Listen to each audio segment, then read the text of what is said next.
I need the money by tomorrow, my father demanded, shoving my sister's $350,000 debt into my hands. No excuses, he warned. I just smiled and said, sure. 6 hours later, I was already at the airport. When he showed up at my house for the cash, all he found was a locked door and a box. He opened it and started screaming. Okay, gather round because what I'm about to tell you, it's going to make you question everything you thought you knew about family. I'm Dalia, 32, and just a couple of years ago, my life was irrevocably altered in a single night. When my father slammed his fist on the table and demanded $350,000 to cover my sister Amanda's latest, most catastrophic disaster, something inside me didn't just snap. It absolutely shattered. And that quiet, almost chilling okay I gave him? That wasn't agreement. It was the sound of a woman finally, utterly breaking free. To truly understand why I disappeared that night, you need to understand the family I came from. My father, John, was a force of nature, a real estate mogul in his own right. He built his moderately successful business with an iron will, and let me tell you, he ran our family with that same unwavering authority, expecting absolute, immediate compliance. My mother, Susan, was his perfect foil, the eternal peacekeeper. She'd glide in, smoothing over his sharp edges with gentle words and quiet submission, always trying to maintain a fragile harmony.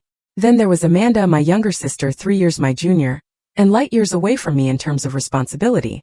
While I was earning straight A's and working part-time jobs since I was 16, Amanda just floated. Life was a charming, dramatic performance for her. She'd fail classes, but still somehow be praised for trying her best.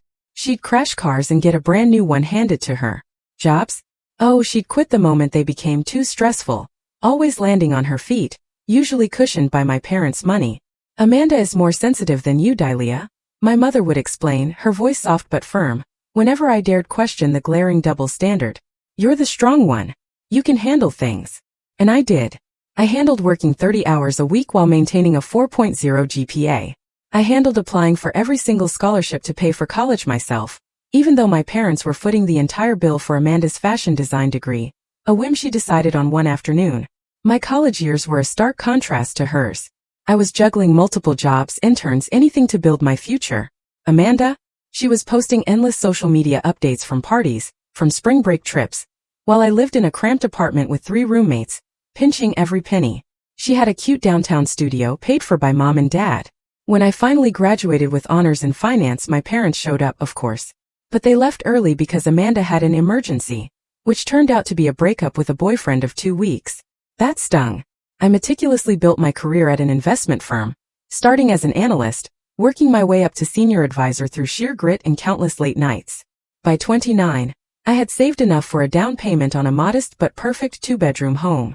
That house wasn't just a house. It represented everything to me. Every extra shift, every vacation I never took, every dollar carefully saved instead of spent. It was my independence. My relationship with Amanda, predictably, frayed as we entered our late 20s. While I established financial independence, her lifestyle remained subsidized by our parents, and increasingly by me. The first major bailout hit 4 years ago. Amanda decided to launch an online clothing boutique. She needed $15,000 for inventory, but her credit cards were maxed, and banks had laughed her out of the room. My father called me, not asking but telling me, "Help your sister out." I transferred the money the next day, setting up a payment plan she followed for exactly 2 months before the excuses started. The business folded within a year. The second incident? Amanda got involved with a wealthy man, whose surprise turned out to be married.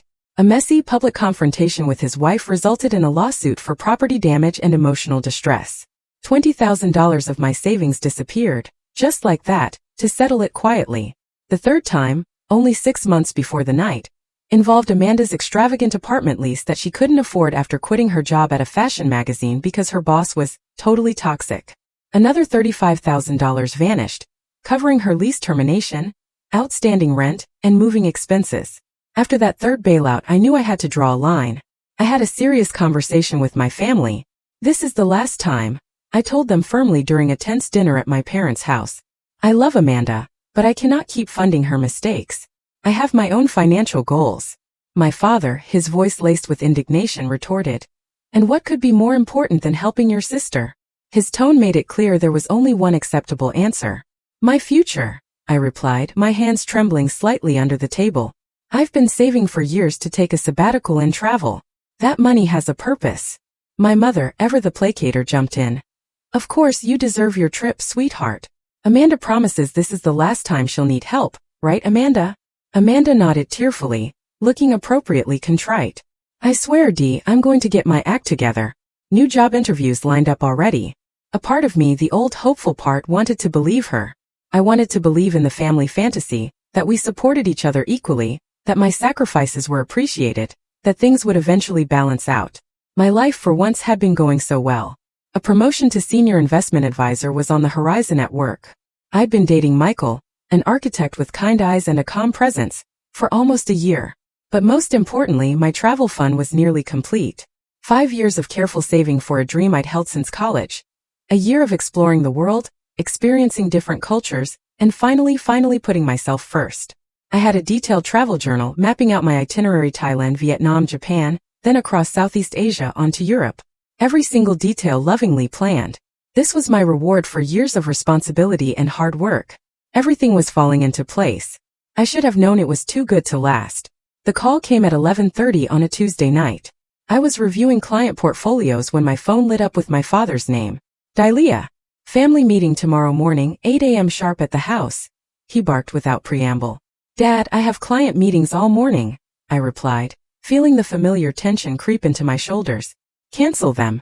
This is family. 8 a.m. The call ended before I could respond. I texted Michael. Family emergency apparently. Meeting tomorrow morning. Already dreading it. His response came quickly. Want me to come with you? The offer warmed me, but I declined. Michael had only met my family twice, and both occasions had been uncomfortable. My father had dismissed his architectural career as drawing pretty pictures of buildings, while my mother hovered anxiously, apologizing for imagined slights. And Amanda? She'd flirted with him, despite my obvious discomfort. I wasn't ready to subject him to a full-blown family crisis. I arrived at my parents' house at 7:55 a.m., bracing myself. The moment I stepped through the front door, the atmosphere hit me like a physical force. My mother paced, wringing her hands, offering tea I didn't want. My father sat rigidly in his leather armchair, face grim. Amanda was curled on the sofa, eyes red and swollen, punctuated by dramatic sobs. What happened? I asked, remaining standing, my bag still slung over my shoulder. Your sister has gotten herself into a situation, my father began, his voice controlled but with an undercurrent of fury. Tell her, Amanda. Amanda looked up, mascara smeared. I made a mistake, Dee, she whispered, her voice breaking.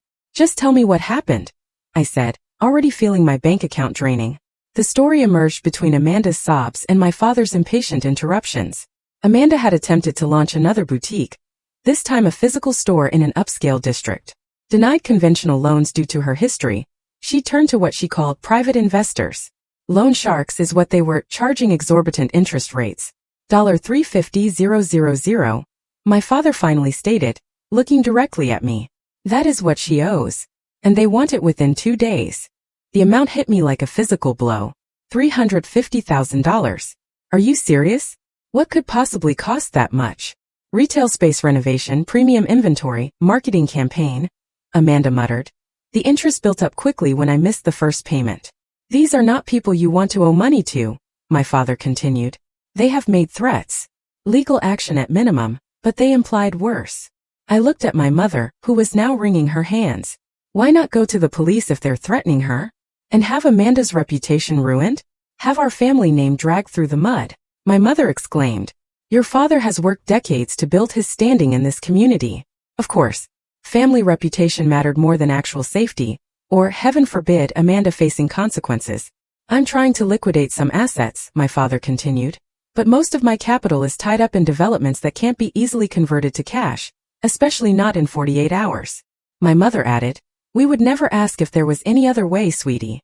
But they weren't asking. Not really. The expectation hung in the air, unspoken but unmistakable. I was the solution. Again, what about the business itself? The inventory, I suggested, desperately seeking alternatives. Worthless, my father dismissed with a wave. The lease is underwater, and the merchandise was mostly on consignment. So there is literally nothing to show for $350,000. I stared at him, incredulity creeping into my voice. Amanda started crying harder. I tried, Dee. I really thought it would work this time. I had clients interested, but then supply chain issues delayed everything, and the contractors went over budget with the renovations, and I tuned out her excuses. A familiar script. Meanwhile, my father's eyes never left me, calculating. My mother had moved to sit beside Amanda, rubbing her back. "Dalia," my father finally said, his voice taking on the tone he used to close business deals. "You are in the best position to help. Your investment portfolio is substantial, and you have your travel fund." The casual mention of my travel fund sent a chill through me. I'd never told him the specific purpose of my savings, only that I was saving for future plans. The fact that he knew exactly what it was for, and still expected me to hand it over spoke volumes. "My travel fund would cover maybe half of that amount," I said carefully. "And it took me 5 years to save." "You can travel later," my mother chimed in. "Amanda needs help now. Family comes first. Family comes first." The familiar refrain that always seemed to apply only to me, never to how the family treated me in return. "Why is it always my responsibility to clean up these messes?" I asked, feeling a rare flare of rebellion rise within me. "I've bailed Amanda out 3 times already. I have my own life, my own plans." "Plans that can wait," my father said dismissively. "This is an emergency, Dalia. Amanda's safety could be at risk." I looked at my sister, who had managed to compose herself enough to check her phone between sobs. "Did you even try to solve this yourself before coming to me? Did you look into bankruptcy protection? Negotiating a payment plan? Anything?" "There is no time for that," my father interrupted before Amanda could answer. "These people want their money now." And that was when I knew, with absolute shattering certainty, nothing would ever change. This pattern would repeat endlessly throughout our lives. Amanda would create disasters, and I would be expected to sacrifice whatever was necessary to fix them. The realization settled over me like a heavy blanket, smothering but also strangely clarifying. Something fundamental shifted inside me in that moment, though I kept my expression neutral. "I need time to think," I said, reaching for my bag. "I can't just liquidate my entire investment portfolio instantly." "You have until tomorrow morning," my father stated. Not a request, a command. As I turned to leave, Amanda finally looked up from her phone. "I'm really sorry, Dee," she said, but her eyes held the same entitled expectation I'd seen countless times before. I nodded without replying and walked out. The weight of their expectations followed me like a shadow. I didn't even make it home before my phone rang again. My father, calling to ensure I was already working on the money transfer. "Dalia, I expect solutions, not evasion," he said immediately when I answered. "I'm trying to figure out what's possible," I replied, parking in front of my house. $350,000 isn't pocket change, Dad. I can't just withdraw that on a whim." "This is not a whim. This is your sister's well-being." His voice hardened. "I need the money tomorrow. No delays. Dad, be reasonable. Even if I agreed to this, which I haven't, financial institutions have withdrawal limits. There are processes. Figure it out." He cut me off. "You work in finance. Use your connections." I took a deep breath. "What about other options? You could take a second mortgage on your house. Amanda could sell her car, her designer wardrobe." His laugh was cold. "The house is already leveraged for business purposes, and Amanda's possessions would barely make a dent in this amount." "Then what about a formal loan from a bank with a cosigner?" "No time and a paper trail would complicate things." Translation: he didn't want official documentation of this disaster. Image management as always. "Dad," I said carefully, "this is my future. We're talking about my entire savings. And what is more important?" he sneered. "Your vacation or your sister's safety?" The way he framed it was manipulative, designed to make me feel selfish for any hesitation. "It's not just a vacation," I insisted. "It's a life plan I've worked toward for years. My entire career has been building to this sabbatical. So you can take selfies at tourist traps?" He scoffed. "Be serious, Dalia. This is a real crisis." His dismissal of my dream stung more than I wanted to admit. "I could help with part of it," I offered as a compromise. "Maybe $50,000. You could cover the rest." "This is not a negotiation," he stated flatly. "Your sister needs $350,000 by tomorrow, and you are going to provide it. And if I cannot or will not?" The words slipped out before I could reconsider. The silence on the other end was brief but charged. Then you are not the daughter I raised. Family takes care of family, Dalia. Your mother and I have given you everything. Put you through college, supported your career." I nearly laughed at the blatant revision of history. Dad, I put myself through college, scholarships and jobs. You paid for Amanda's education, not mine. We gave you a roof over your head growing up, food, opportunities. Basic parenting is not a debt I need to repay with my entire financial future, I replied, surprising myself with my boldness. I see how it is, he said, his voice dangerously quiet. When we need you, suddenly we're not good enough parents. After everything we've done, your mother is devastated by your selfishness right now. The emotional manipulation was so transparent it almost lost its power. Almost. I need time to think, I repeated. 24 hours, Dalia. Then I expect you at our house with the money. Or don't bother coming at all. You will no longer be my daughter. The call ended. I sat in my car, hands shaking. The ultimatum echoed in my head. No longer his daughter. The threat should have devastated me, but instead, I felt an unexpected wave of relief. I finally went inside, dropping my keys on the counter, slumping onto the couch. My phone immediately lit up with text from my mother. Your father is just stressed, sweetheart. He doesn't mean to be harsh. Amanda is crying again. She feels terrible for putting you in this position. We know it's a lot to ask, but family always comes through for each other. Please call me back. We can figure this out together. The messages continued, alternating between guilt trips and placations. I silenced my phone and stared at the ceiling, feeling the weight of my family's expectations pressing down on me like a physical force. Later that evening, as I was researching what liquidating my portfolio would actually entail, my doorbell rang.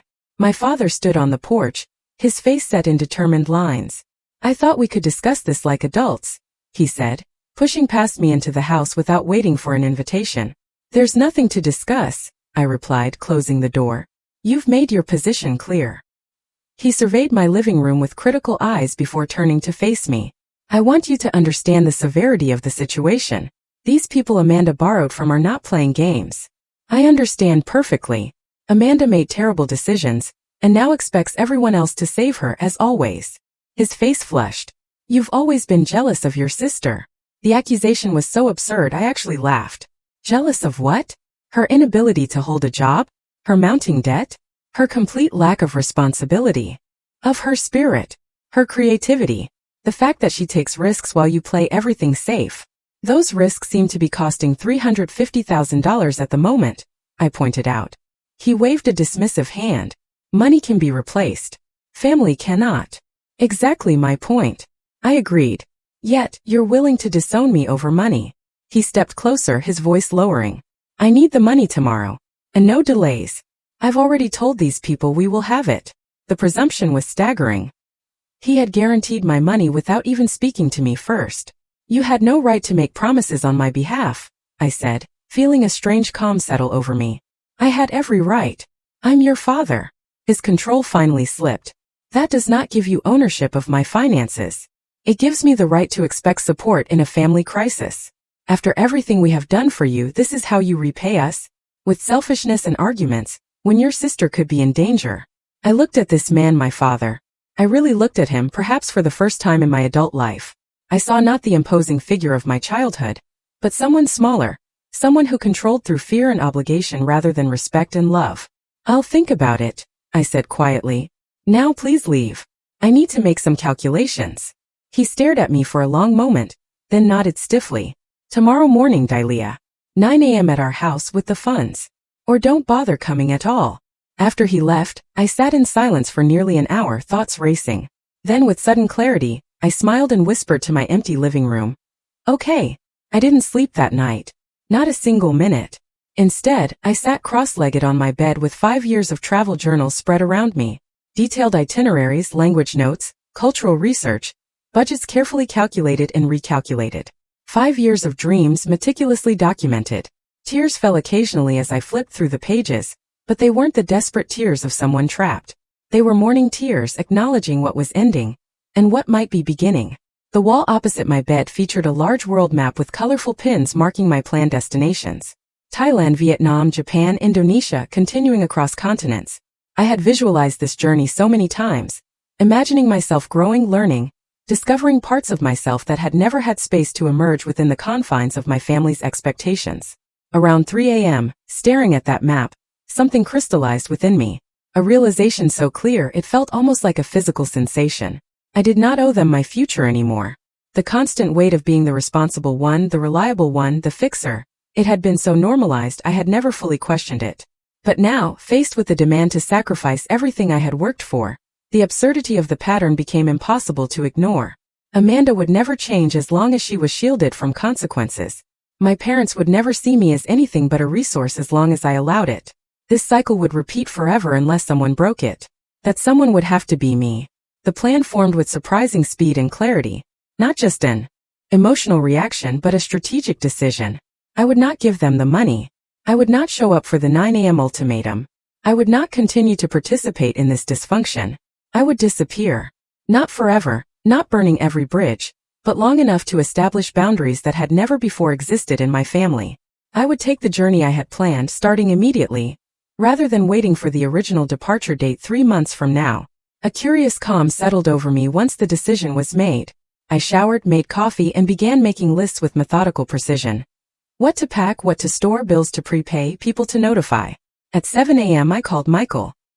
His voice was groggy with sleep, but he quickened to alertness as I explained the situation. Your father actually threatened to disown you if you don't give them the money? He asked, disbelief evident. Yes. And the strangest part is how little that threat hurts. I admitted. It's like it finally gave me permission to choose myself for once. What are you going to do? I took a deep breath. I'm going to take my trip. Starting today. I can't be here for their 9 a.m. deadline because I know they'll wear me down eventually.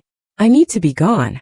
There was a pause, and for a moment I worried he'd try to talk me out of it, tell me I was overreacting. Instead he said, Where are you going first? Thailand? Bangkok. It was always going to be my first stop. Do you want company? He asked simply. The offer touched me deeply. Not yet. I need to do this part alone, I think, to prove to myself that I can. But maybe you could meet me somewhere along the way, once I've found my footing. Just tell me when and where, he promised. I have vacation time saved up.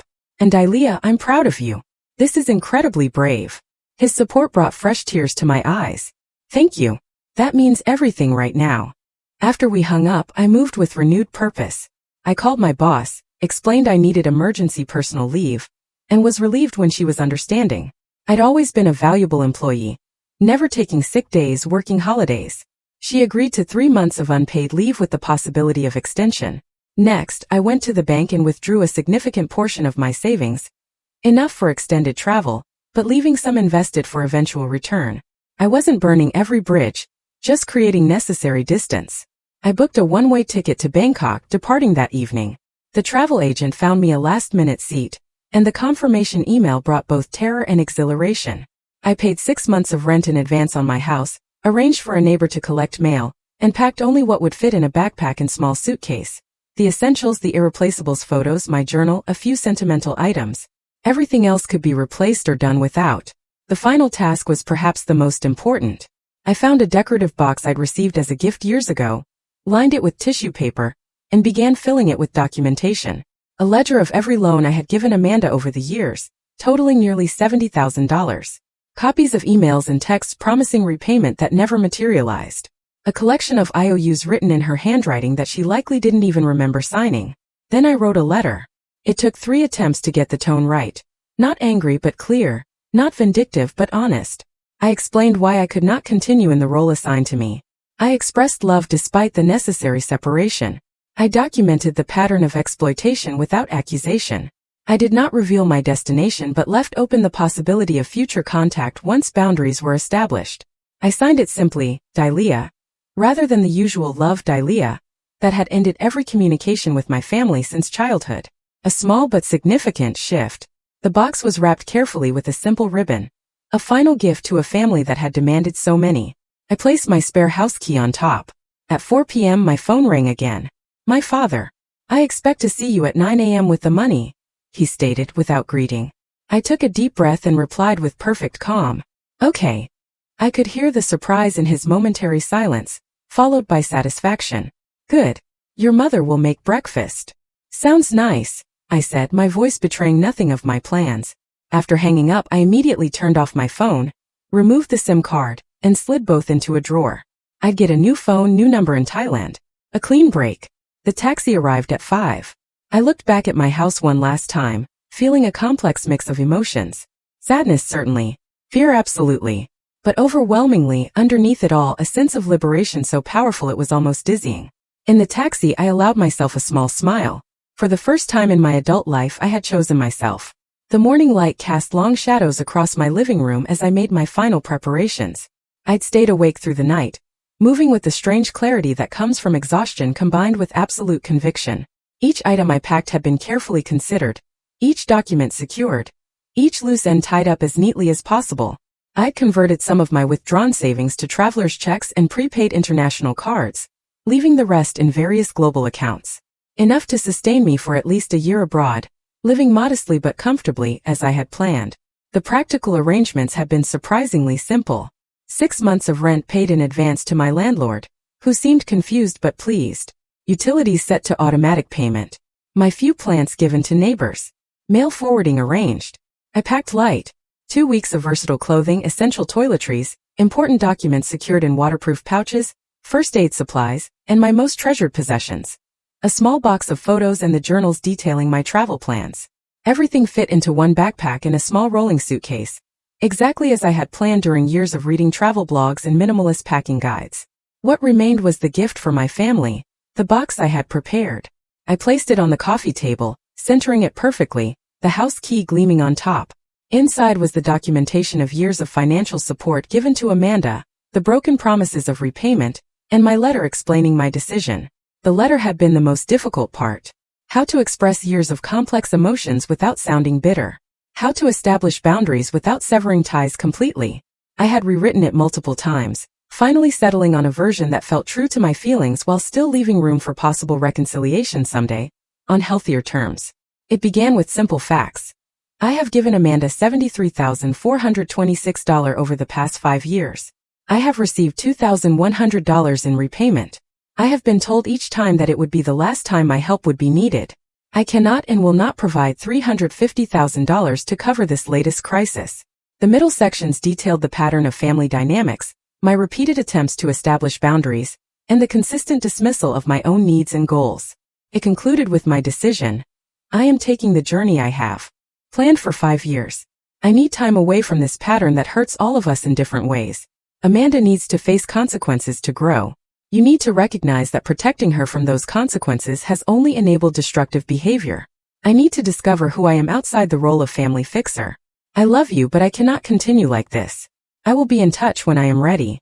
I didn't specify where I was going or for how long. That uncertainty was necessary protection against my father's controlling tendencies and my own potential weakness, if faced with enough emotional manipulation. I walked through my home one final time, a space that represented so much hard work and independence. My first real achievement as an adult, purchased with my own money, decorated to my own taste. I ran my fingers along the bookshelves, straightened a photo frame, adjusted a throw pillow, small, meaningless gestures of farewell. At exactly 8:55 a.m., 5 minutes before I was expected at my parents' house with the money, my phone rang. My father, no doubt calling to make sure I was en route with the funds. I answered with steady composure. Hello, Dad. Are you on your way? No greeting, no pleasantries. Everything is being taken care of, I replied, the careful phrasing technically true, while revealing nothing. Good. Your mother is making those blueberry pancakes you like. The attempt at normalcy, at pretending this was just a regular family breakfast rather than financial extortion, almost made me laugh. I'll handle everything, Dad, I said, the double meaning clear only to me. See you soon. He hung up without waiting for my response. I turned off my phone immediately after. A symbolic act that felt surprisingly powerful. The ability to simply disconnect, to choose silence over the constant barrage of demands and guilt. Outside, the taxi arrived precisely on schedule. The driver helped load my luggage, commenting on how light I was traveling, assuming I was taking a short business trip. I smiled without correcting him, and took one last look at my house before closing the door, testing that it was locked. I placed the box with the letter carefully on the welcome mat, positioned where it could not be missed. The ride to the airport passed in contemplative silence. The familiar streets of my neighborhood, then the highway, then the approach to departures. Signs for international flights. Each mile increasing the distance between the old Dahlia and whoever I might become. At the airport, I moved through check-in with mechanical efficiency. Yes. One-way ticket. No. No return flight yet. Passport, boarding pass, security screening. The practice choreography of modern travel carrying me forward. Sitting at the gate, I finally allowed myself to fully process what I was doing. Leaving behind my job temporarily, my home maintained, my relationship paused, not ended, and my family complicated. Was I overreacting? The doubt crept in as the boarding process began. $350,000 was an enormous sum. But was it worth this dramatic exit? Then I remembered my father's dismissive tone when discussing my dreams. The casual way he expected me to surrender 5 years of planning and saving. The complete absence of gratitude for past help. The threat of disowning me for having boundaries. The years of enabling Amanda's irresponsibility, while demanding perfect responsibility from me. No, this was not an overreaction. This was long overdue self-preservation. My seat was by the window, offering a view of the fading American landscape as we took off. As the plane gained altitude, I imagined my father arriving at my house, expecting to find me with a check in hand, perhaps contrite for my earlier resistance. Instead, finding a locked door and a box of truths never before assembled so clearly. I could picture his face as he read the letter. The initial anger, the sputtering indignation, the disbelief that I had actually defied him, the slow realization that his control had limits. Somewhere over the Pacific, I sent a single text to Michael from the airplane Wi-Fi, using my tablet to avoid turning on my phone. I did it. I am free. His response came minutes later. Safe travels. The world is waiting for you. So am I. Whenever you are ready. I leaned back against the headrest, closed my eyes, and for the first time in days I slept peacefully. 9 a.m. arrived at my abandoned house with predictable results. My father, punctual to a fault, pulled into the driveway, expecting to find me waiting with the money, perhaps apologetic for my earlier reluctance. Instead, he found a locked door, my car conspicuously absent, and a box placed precisely in the center of the welcome mat. I learned the details of what happened next from Michael, who heard from a mutual friend who lived 2 houses down from me. According to this neighbor, my father knocked repeatedly, then tried calling my phone, growing visibly agitated when it went straight to voicemail. Eventually, he noticed the box with the key on top. He opened it right there on the porch and began reading the contents. His face reportedly transformed from annoyance to disbelief to pure rage. He shouted my name, loud enough to draw attention from people walking their dogs. He slammed his fist against my front door, causing the decorative wreath to fall. "She cannot do this," he yelled to no one in particular. But I had done exactly that. I was already thousands of miles away, my plane crossing the international date line as he stood fuming on my porch. My father used the key to enter my house, presumably searching for clues to my whereabouts, or perhaps hoping to find me hiding inside. He emerged 20 minutes later, face flushed, clutching the box and my letter. The emergency family meeting that followed must have been chaotic. My mother called Michael in tears, asking if he knew where I was, if I had mentioned any crazy plans. He truthfully told her he knew I needed space and respected my decision, but offered no details about my location. "She abandoned her family," my mother sobbed. "How could she be so selfish when Amanda needs her?" Michael, to his eternal credit, replied simply, "Maybe the question should be why Delia felt she had no choice but to leave." Their reaction followed predictable patterns.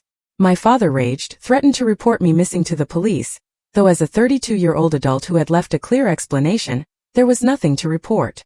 My mother alternated between tears and increasingly desperate attempts to locate me. Amanda, according to Michael, seemed more confused than anything, genuinely baffled that I had refused to rescue her yet again. The deadline for Amanda's debt came and went. What happened next was necessary though difficult. Without my bailout, my father was forced to liquidate 2 investment properties he had been holding for appreciation. The sale, rushed and below market value, covered most but not all of the debt. The remainder came from my parents' retirement savings, a fact that Michael reported with no small amount of satisfaction. "They had the resources all along," he told me during one of our weekly secure email exchanges. "They just preferred to use yours instead." My first days in Bangkok were a strange mixture of exhilaration and guilt. The vibrant chaos of the city provided constant distraction. The humid heat and unfamiliar sounds created a sensory experience so different from home that it was impossible to dwell too much on what I had left behind. I stayed in a modest but clean hotel away from the main tourist areas, eating street food, visiting temples, slowly adjusting to the reality of what I had done. Each morning brought momentary panic, followed by growing confidence. I was managing. I was surviving. Eventually, I began to believe I might actually thrive. I established routines. Morning tea at a local shop where the owner gradually began recognizing me and practicing his English. Afternoons exploring different districts of the sprawling city. Evenings writing in my journal, processing the complex emotions that surfaced in quiet moments. The guilt never disappeared entirely, but it evolved into something more nuanced than simple regret. I recognized it as the programmed response of someone trained since childhood to put others' needs first, to see personal boundaries as selfishness. With distance, I could begin to examine these patterns objectively. After 3 weeks, I sent my first email to Michael using a secure account created specifically for our communications. I shared practical details: my safe arrival, my accommodations, my initial impressions of Thailand. I asked about his life, his work, careful to avoid direct questions about my family that might put him in an awkward position. His response came within hours, warm and supportive without pressure. He shared news of his latest architectural project, mentioned a book he was reading that reminded him of me, and only at the end offered limited information about my family. Your parents came by my apartment looking for you last week. I told them what I knew, which is that you are safe and needed space. Your father made some threats about legal action for hiding you, but obviously that went nowhere since you are an adult who left voluntarily. Amanda has apparently taken a job at a department store. Entry-level retail. Your mother mentioned it as if it were a tragedy, but it sounds like a positive step to me. The news about Amanda surprised me. She had always considered retail work beneath her, despite her fashion interests. Perhaps necessity was finally pushing her toward responsibility. Over the following months, I settled into a nomadic rhythm, moving through Thailand as originally planned, then to Vietnam, Cambodia, each destination on my meticulously researched itinerary. I found temporary work teaching English to supplement my savings, created a travel blog under a pseudonym that gradually gained a small following, and experienced the growth I had always hoped this journey would provide. Michael and I continued our correspondence, his updates about home carefully curated to provide information without pressure. Through him, I learned that my father had been forced to downsize his business operations, that my mother had taken a part-time job for the first time in decades to help with finances, and most surprisingly, that Amanda had kept her retail position, even receiving a small promotion to assistant manager. The family dynamics have shifted, Michael wrote 6 months into my journey. Without you as the safety net, they are all adapting in ways they probably should have years ago. I read his words sitting in a cafe in Kyoto, cherry blossoms drifting past the window, and felt a complex mixture of satisfaction and sadness. This was what I had hoped would happen, but the fact that it took my complete departure to catalyze change spoke volumes about how entrenched our dysfunctional patterns had been. Occasionally, I experienced moments of doubt. During a bout with food poisoning in a small town in Vietnam, lying alone and miserable in a guest house, I longed for the comfort of familiar faces. When celebrating my 33rd birthday with strangers at a hostel in Taiwan, I felt a pang of loneliness despite their kindness. But these moments passed, and each time I emerged stronger, more confident in my ability to navigate the world independently. The woman who had spent decades being reliable for everyone else discovered she could be reliable for herself as well. Michael joined me for 2 weeks in Japan. A slightly awkward but ultimately wonderful reunion that confirmed our connection had survived the separation. We parted with promises to meet again in Europe, our relationship evolving into something different, but perhaps more balanced than before. Almost exactly 9 months after my departure, an email arrived from an unfamiliar address. The subject line read simply, "From your mother." I stared at it for a full day before finding the courage to open it. The Paris cafe buzzed with morning conversations, the clinking of espresso cups creating a soothing backdrop as I opened my laptop. A year had passed since my abrupt departure, and spring in France was as beautiful as my travel journals had promised. I had arrived 3 days ago, my 10th country on this journey of self-discovery. I sipped my coffee and logged into my email, immediately noticing a new message from Michael. We had maintained our correspondence throughout my travels, and he was planning to join me in Italy the following month. His updates from home had become less focused on my family over time, a natural evolution as my new life took precedence over the past I had left behind. Today's message, however, was different. "Your mother asked me for your email address," he wrote. "I did not give it to her, of course, respecting your privacy, but she gave me a letter to forward to you. It seems sincere, Dalia. I have attached it, but only you can decide if you want to read it. No pressure either way. I support whatever you choose." The attachment sat in my inbox unopened, as I ordered a second coffee and a croissant, buying time with small indulgences. The terrace had filled with Parisians and tourists alike, the spring sunshine drawing everyone outdoors after a rainy week. Finally, I clicked on the attachment, bracing myself for guilt trips or emotional manipulation. "Dear Dalia," it began simply. "I hope this message finds you well and safe wherever you are. I have started this letter 100 times over the past year and discarded every attempt. What could I possibly say that would matter after everything that happened? But today I realize that perhaps the most important thing is simply to acknowledge the truth, even if it changes nothing between us. I paused, surprised by the tone. This did not sound like the mother I knew, the peacekeeper who smoothed over difficult realities with platitudes and deflection. You were right to leave, she continued. I have had a year to reflect on the patterns in our family, and I am deeply sorry for my role in them. Your father and I put unfair pressure on you throughout your life. We expected you to fix problems you did not create while shielding Amanda from the consequences of her actions. We called it love, but it was not loving toward either of you. It damaged you both in different ways. My coffee grew cold as I read on, absorbing words I never expected to hear from my mother. Our family has changed since you left, not immediately and not without pain. Your father was angry for months. Amanda was confused and hurt. I was simply lost. But gradually necessity forced changes that should have happened years ago. She detailed these changes with surprising candor. My father had scaled back his business after selling properties to cover Amanda's debt. The reduced income forced my parents to adjust their lifestyles significantly. My mother had taken a part-time position at a local library, something she described as unexpectedly fulfilling. Most significantly, Amanda had maintained her retail job for almost a year now, recently being promoted to department manager. She had moved into a smaller apartment within her actual budget and was taking community college courses in business management. She is learning to stand on her own feet, my mother wrote. It has been difficult for her, but I see a strength emerging that was always there, just never required. Your absence forced us all to grow in ways we had avoided. The letter contained no demands for my return, no questions about my location, not even a request for a response. It ended simply. I do not know if you will ever want to reconnect with us. I would not blame you if the answer is no. I just wanted you to know that your courage in leaving helped us all, though it took us too long to see it. Be well wherever you are. You are loved and missed, but more importantly, you are respected for making the choice that was right for you. I read the letter 3 times, tears blurring the screen on the final reading. Not tears of regret or homesickness, but of recognition. Something fundamental had shifted, not just in my life, but in my family's understanding. Later that afternoon, I composed a careful reply, brief but genuine, acknowledging receipt of her letter and expressing appreciation for her insights. I shared that I was safe and well, pursuing the journey I had planned for so long. I did not disclose my location or future plans, maintaining the boundaries that had become so important to my healing process, but I did leave open a small door to future communication. I am not ready to return, I wrote, but I am glad to hear everyone is finding their way forward. Perhaps someday we can build something new on healthier foundations. 3 days later, Michael arrived in Paris as planned, his familiar smile at the airport gate bringing a rush of joy.